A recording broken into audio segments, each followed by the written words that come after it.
Hi guys, welcome back to my channel. We have another reading again. This reading is the venue is a Brittany Center Kitchener. We set up wall full draping one side and 3 arches, floral arrangement with chandelier, 1 love seat along the side.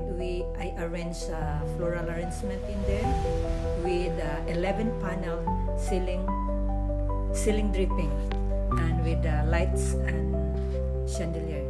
This ceiling of this venue, this is a gymnasium, is very high, 30 feet high. I have a live video how I hang that ceiling draping. Please let me know, comment below what your favorite part of this setup.